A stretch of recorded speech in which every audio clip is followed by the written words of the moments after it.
Welcome to Gospel Tangents, the best source for Mormon history, science, and theology. I'm Rick Bennett. I think most people would agree that polygamy was practiced secretly in Nauvoo. Now the question is whether Joseph Smith knew about it or not. We'll talk about the four types of evidence that we would expect to see, and whether that evidence should apply to Joseph Smith or, as polygamy skeptics often do, only apply it to Brigham Young. So we'll talk about that in our next conversation. You won't want to miss it. Check it out. So one of the things I'd like to do, if we could, is talk about some of the evidence. I'd like to go back to Kirtland, but I know in your paper you stuck with Nauvoo. Right. I mean, I like we could. I mean, it's like a. Let's go with the strongest evidence first, and then we can jump. Well, yeah, we can go with the strongest kind of evidence. So again, since polygamy is something that was happening in that was being denied openly while being practiced privately, your contemporary, you're going to have basically a few kinds of evidence. You're going to have, I would say, four kinds of evidence, and it's important to look at all of these. You're going to have privately held evidence that are private records by the people that are participating that are pro polygamy, that are faithful. Mm-hmm. You're going to have that. Faithful to the LDS Church. Yeah, faithful to that are. You're going to have, and so because somebody who's faithful is not going to talk openly about polygamy at that time, they're not going to do it. Because it's against the law, for one thing. Yeah. Well, because it's against Joseph's wishes. Joseph doesn't want people talking about it. Joseph doesn't want people talking about it, so they're not going to do it. The other people are the people who have some insight and knowledge that feel no obligation to honor Joseph's wishes on that. Yeah. And so they're dissidents. They're people, a lot of times it's because of polygamy that they're dissenters. That's what's turned them off. Other times it's other reasons that they've been turned off, and since they have this, they're going to use this as retaliation. It's going to be that. And so you're going to have those, and those are going to be your contemporary evidence is going to fall into those two categories. Those are really the only reasonable expectations. And then you're going to have later evidence from friendly people who are participants that are going to talk about it after the secret's out. And then the fourth category, I think this is a very good, very important one to talk about, is third-party evidence. So this is going to be accounts from people, usually later after the secret's out, who are neither anti-Mormon, dissenters, or pro-polygamy.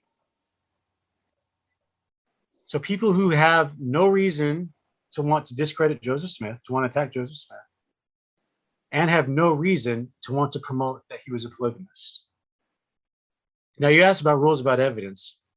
There's another thing that's called about hearsay. It's called the statement against interest. If somebody says something that goes against their interest, that carries some weight. And so, if do you want to, so we can look at some of the contemporary. Do you want to start with friendly contemporary evidence? Some of those. Yeah, let's go with contemporary. Yeah. There's some of it. So for the vast majority of Nauvoo plural marriages, and whenever you talk about the contemporary evidence for Joseph Smith's plural marriages, you have to ask, how does it fit in the context of plural marriage generally in Nauvoo? In other words, is the evidence for Joseph Smith's plural marriages, is it more or less than it is the other plural marriages that happened at the time?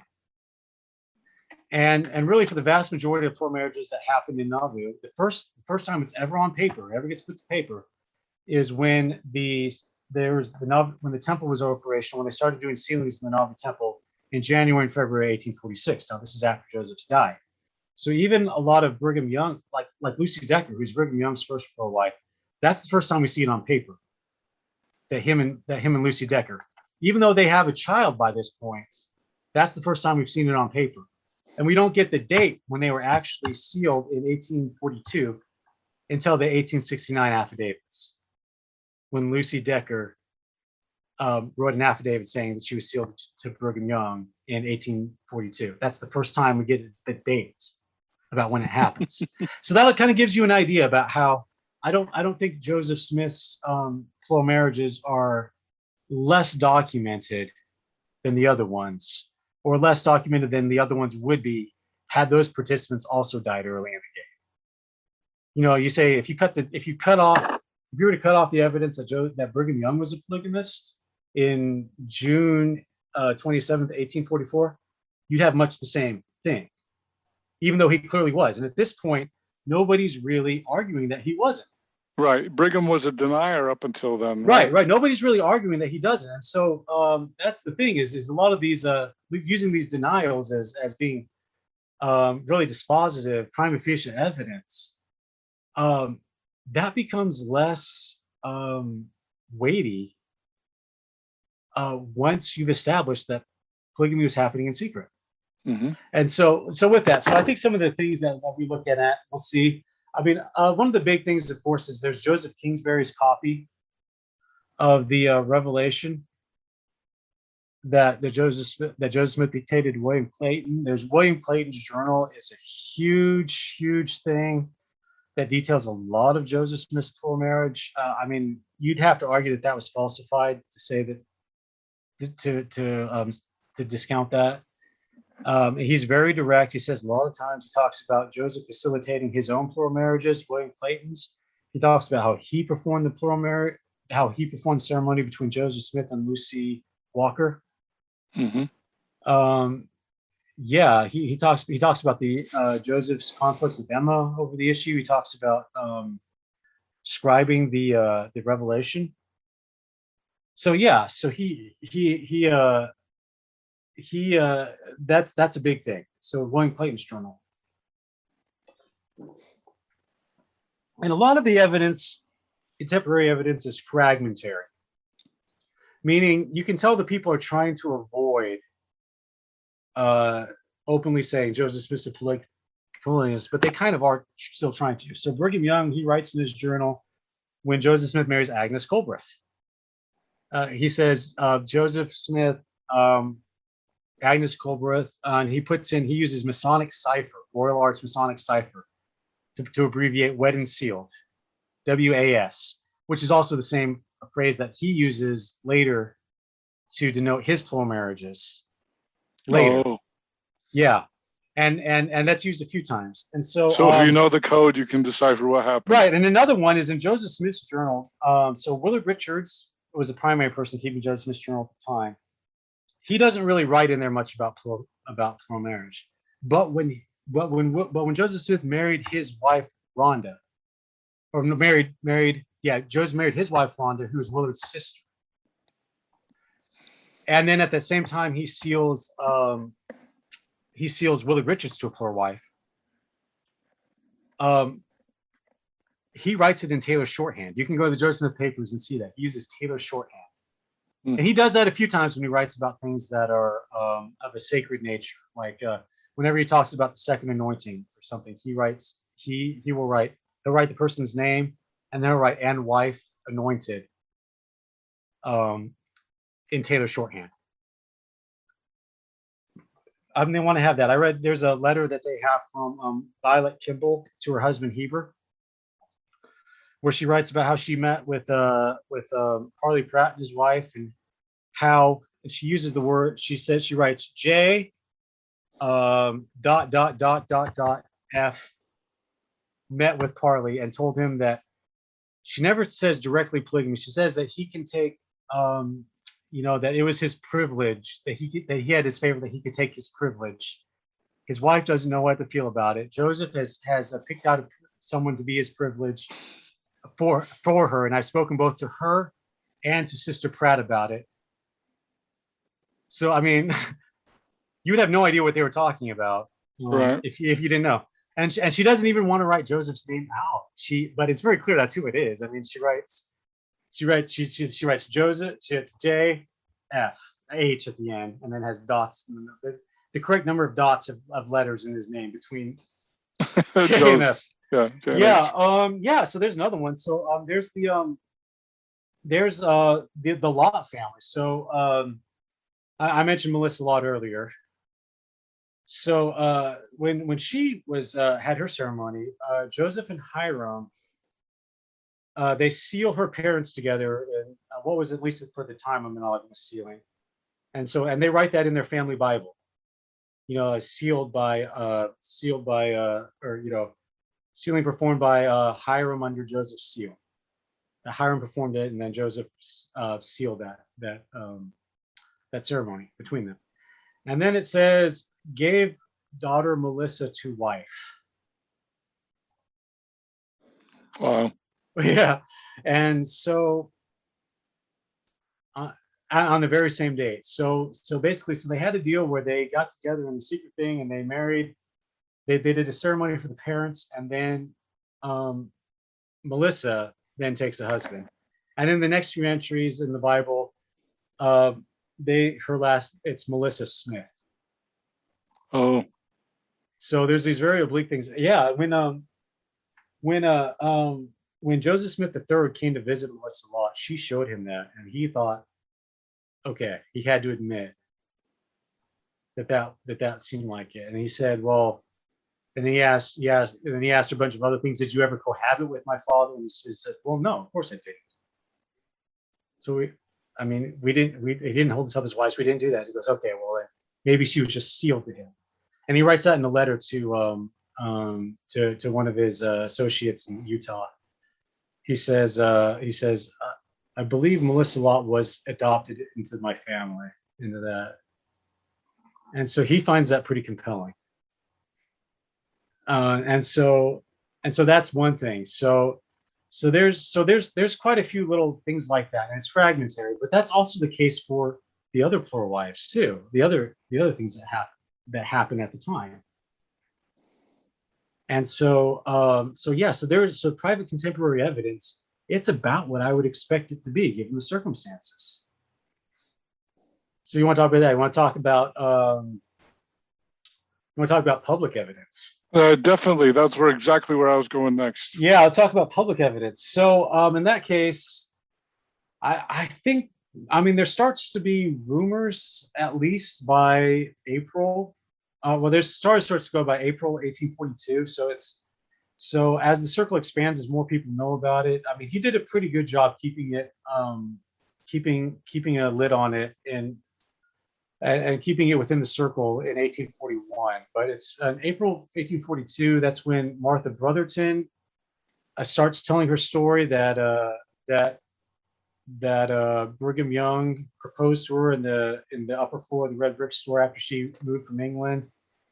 And when she said no, he went and got Joseph and Hubert C. Kimball, and they tried to convince her, and she wasn't having any of it. So she leaves the church because of that. And so she starts telling that story. We don't really get like a full detailed account of hers until John Bennett later, but she starts telling it in April. And people start, you hear references to it at beginning in April. And that's also when the Relief Society goes to investigate the rumors that Joseph is paying too much attention to Agnes Colbreth, who is, I don't know if I mentioned that, who's his brother Don Carlos is dead at this point. And so she's his brother's widow. And okay. So that starts. Is that happening. Like a levirate marriage? Yeah, that's typically how it's. Yeah, that's typically how it's characterized. Mm-hmm. So there's that. Then there's the fallout with John Bennett. So John Bennett's activities comes to light. There is actual academic disagreement on how connected, if at all, John Bennett's activities are to Joseph's. Like Fawn Brody just says they're one and the same, treats them like they're one and the same, and says that basically at this point Joseph is kicking him under the bus, is kicking Bennett under the bus so he can defray suspicion of him or such. Brian Hales, for instance, on the other side of the spectrum, goes absolutely not. Bennett's no way connected in any way. I think kind of the majority opinion, and these are places like, if you like Gary Bagheera's or papers on it, he's written some excellent papers on this, has said, well, Bennett has some inside knowledge. Yeah, I know Larry Foster has said you have to verify what Bennett those because he exaggerates a lot. Oh, he absolutely exaggerates a lot. And that's But- part of the thing. And that actually makes it kind of easier to disclaim polygamy, because you can say, well, all the stuff that John Bennett's saying that we're doing, we're not doing. And you are technically telling the truth.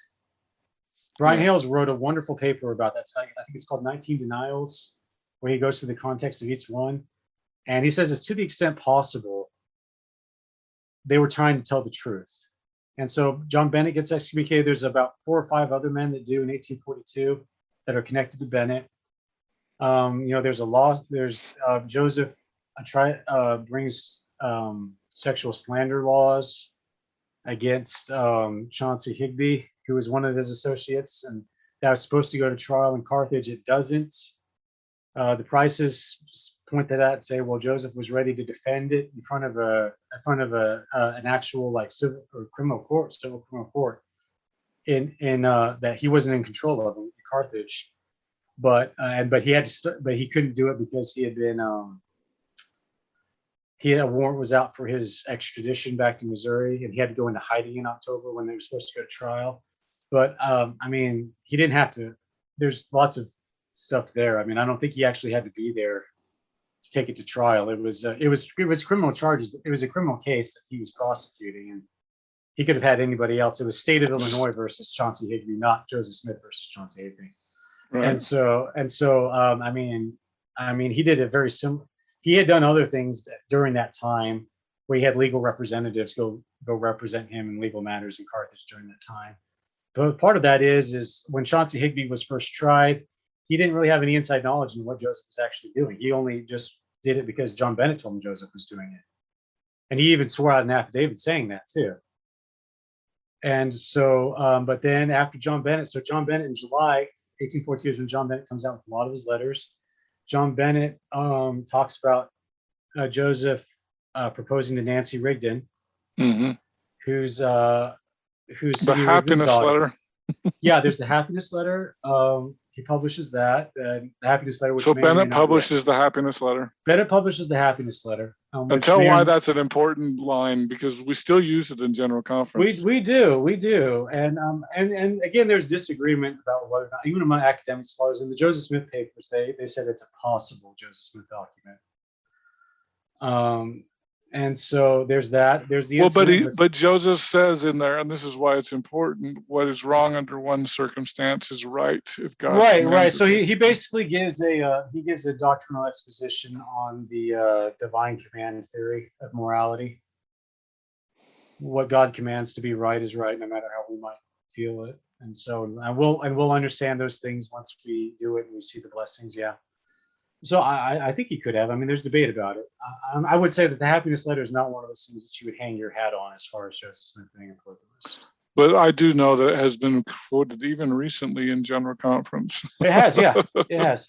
I think the most compelling thing that that Bennett puts forward is he gives a list of a few of Joseph's wives. He does this in the History of the Saints that he publishes later in 1842. And he correctly identifies some of them. He correctly identifies Prescindia Huntington. He correctly identifies Louisa Beeman. He correctly identifies Agnes Colbreth. And he does a similar thing to what we saw in what I told you about that Violet Kimball did. The late Kimball did about Joseph's name. So he takes their name, the women's names out, probably because he doesn't want to open himself up to a sexual slander. Yeah. Right. John Dinger wrote it. Wrote an excellent paper on that. I recommend Sexual Slander Laws, and so he takes that where he'll use the first letter of their name, and then he'll have dots for the rest of their letters. And so if you know who they are, it fits. Yeah, and it's got the right number of letters. Right. And so one of them he says, and he also says outright, he says when he uses Louisa Beeman's name, he says performed by Joseph Bates Noble. And he says with Agnes, he says Agnes Smith because that's her married name. She's the widow of Don Carlos. That's her married name. He says Agnes Smith by Brigham Young. Couldn't Brigham get him for sexual slander on that or not? I guess it's no, because he well, maybe not. I don't know. I don't think so. Probably not, because I mean, it wasn't him doing it. He wasn't him doing it. He was but, just performing the yeah. wedding or the sealing. So I mean, that's an important thing. I mean, that's something that's supported by other evidence, right? I mean, you have Joseph Bates' noble testimony saying, "Yeah, that's exactly what I did." I mean, if you look at that, I mean, you can say at the very least, this isn't something that Joseph Bates Noble made up whenever he swore out the affidavits in 1869. Right. You can't say that because there it is in print. And this was published in 1842, you said? Yeah, yeah. So, so Joseph's still alive.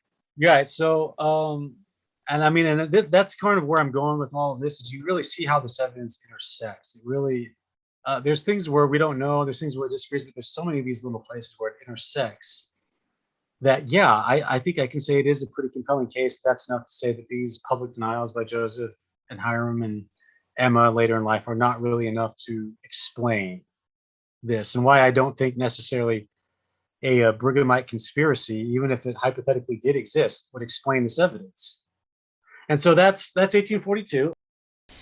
I hope you enjoyed our conversation with attorney Mark Tensmeyer. In our next conversation, we'll talk about how Orson Pratt reacted to the news that his wife Sarah told him that she had been proposed to by Joseph Smith. How did Orson react? They take a vote about to sustain the good character of the prophet, and Orson Pratt goes, "I abstain." Totally. And If you'd like to hear the entire interview uncut, please subscribe to patreon.com/gospeltangents for just $5 a month. Patreon is spelled patreon.com/gospeltangents.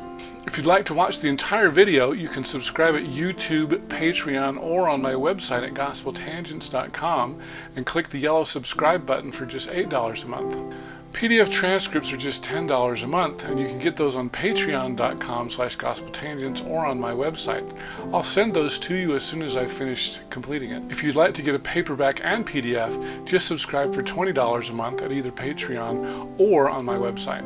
Individual paperbacks are available at amazon.com. Just do a search for Gospel Tangents Interview, and you can find all of our past interviews there. Show your Gospel Tangents pride by purchasing a t-shirt on our website at gospeltangents.com/shop. Subscribe on Apple Podcasts at tinyurl.com/gospeltangents. You can get our latest updates by friending me at Facebook, or you can also follow our page at facebook.com/gospeltangents. Become an insider and you can see the newest videos. Follow us on Twitter at Gospel Tangents. Click here to subscribe, here for a transcript, and over here we've got some of our great videos. Thanks again.